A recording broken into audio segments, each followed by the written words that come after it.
Bonjour, mon nom est Fabien Giret, je suis le cofondateur et président de Jouxter.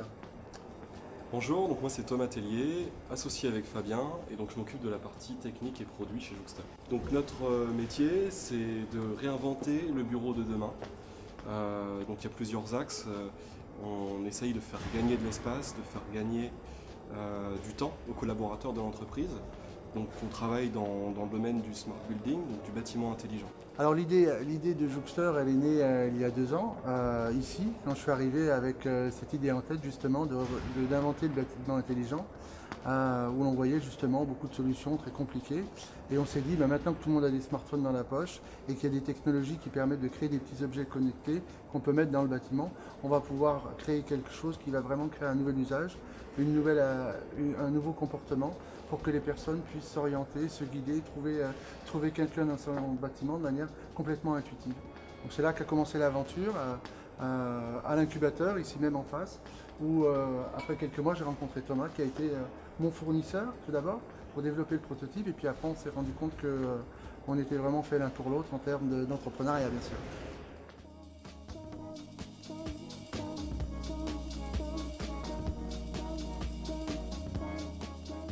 Jerry Le Saffre, j'ai repris Pictolille en juillet 2014.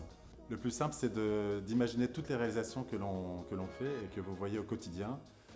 Quand vous faites vos courses, par exemple, dans la grande distribution ou dans les magasins de centre-ville, toutes les applications de signalétique, donc pour indiquer où se trouve le rayon que vous cherchez, ou même le produit que vous cherchez, donc la signalétique. Tout ce qui est communication événementielle, l'impression de grandes bâches que vous voyez aux abords des musées ou en centre-ville. Tout ça, en fait, c'est de l'impression numérique sur des supports donc, qui sont adaptés, que ce soit de la toile, que ce soit du PVC, que ce soit du Dibond. Pour fabriquer toutes ces réalisations, on a un atelier, 3500 m² avec 6 grandes presses d'impression numérique qui peuvent imprimer donc, sur des supports très, très variés. Ce qui me plaît dans cette aventure, c'est d'abord un travail d'équipe.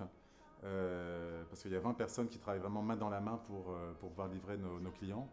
Et c'est un métier où on ne s'ennuie jamais, parce que chaque jour est différent, chaque réalisation est différente. Donc ça, c'est vraiment une satisfaction de voir ce qu'on a pu réaliser.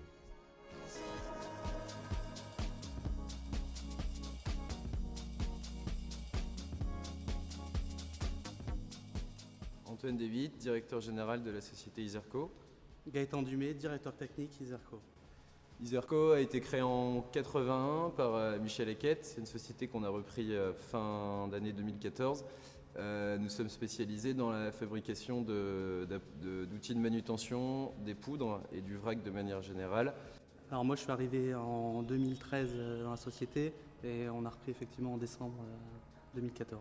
Alors en fait on ne se connaissait pas du tout il y a maintenant 2 ans. Ouais. C'est le cédant qui nous a mis en relation.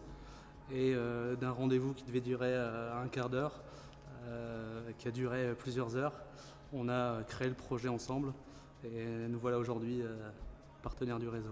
Iserco, de toute façon, avait besoin d'un jeune repreneur, ou 2 jeunes repreneurs au pluriel. C'était le souhait de Michel qui a créé la société au même âge que nous, on l'a reprise. Le fait d'entreprendre m'a permis de m'ouvrir un petit peu, je dirais, au monde, découvrir de nouvelles choses, m'impliquer beaucoup plus dans la société. L'idée c'était de perdurer au moins encore 35 ans comme aujourd'hui, et dans un marché mondialisé on n'avait pas d'autre choix que de diversifier pour grandir et résister dans le temps.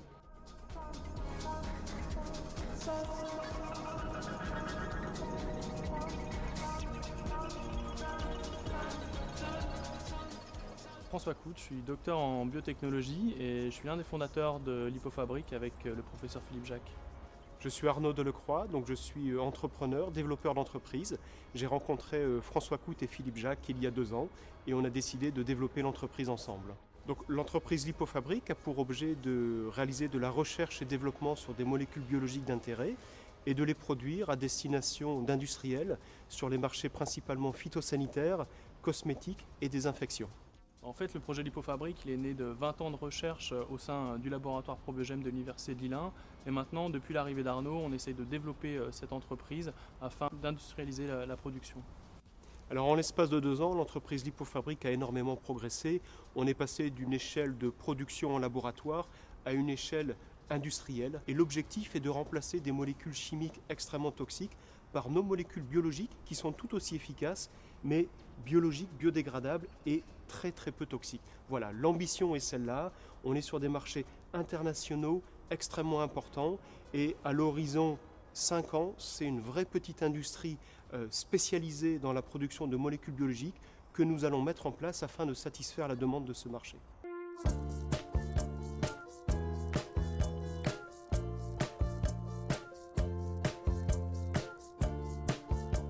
Bonjour, je suis Julien Decroix, je suis le fondateur de Merchandising.io. Merchandising.io est une application d'analyse destinée aux e-commerçants qui a pour objectif de les aider à devenir de super marchands en leur permettant de mieux comprendre la donnée et donc de passer plus rapidement à l'action pour améliorer leurs ventes. J'ai commencé Merchandising.io il y a 2 ans. Aujourd'hui, on est 5 dans l'équipe, on a environ 10 marchands.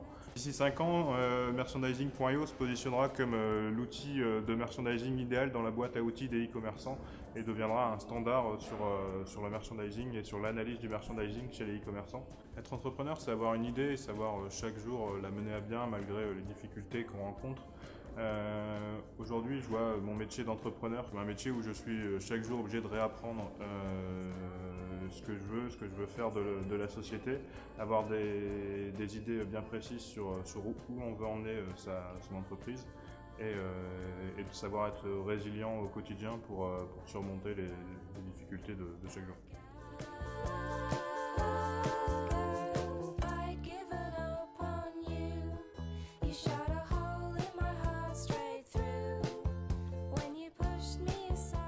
Bonjour, moi c'est Adrien.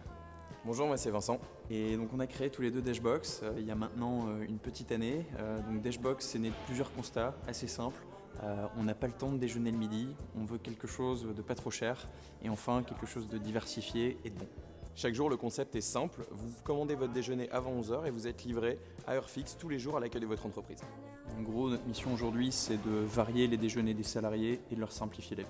Aujourd'hui, on est super content d'avoir créé Dashbox parce qu'on est persuadé qu'on va arriver à simplifier et à apporter de la diversité à des millions de salariés français chaque midi.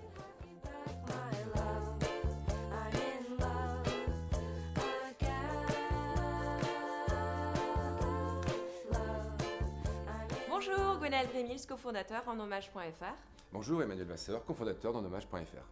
Alors, enhommage.fr est une plateforme commémorative et multiservice qui permet tout d'abord d'informer les proches d'un décès en diffusant un faire-part électronique et elle donne accès également à nombreux services aux familles pour pouvoir organiser le jour des obsèques et ceux d'après. Le projet a démarré il y a 1 an et demi et la mise en production de la plateforme était en janvier de cette année.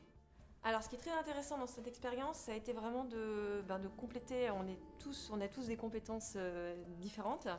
On est vraiment complémentaires et ça a été aussi d'appréhender un marché qui était complètement inconnu, celui des pompes funèbres, qui est assez opaque. Et puis de faire évoluer l'offre. Et pour ma part, moi je suis un récidiviste de l'aventure entrepreneuriale.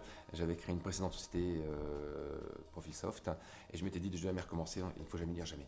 C'est un gros challenge, parce que c'est un gros challenge dans la mesure où c'est un secteur qui n'est pas forcément commercialement travaillé comme d'autres, appréhendé de la même manière. Puis c'est également d'aller bousculer un petit peu les codes d'un marché assez traditionnel, où jusque-là ce qui était fait n'était pas très lumineux, pas toujours très qualitatif. Donc c'est effectivement un gros travail de fond au niveau commercial et marketing. Et une belle histoire et aussi beaucoup de satisfaction pour l'équipe également, qui est partie d'une page blanche.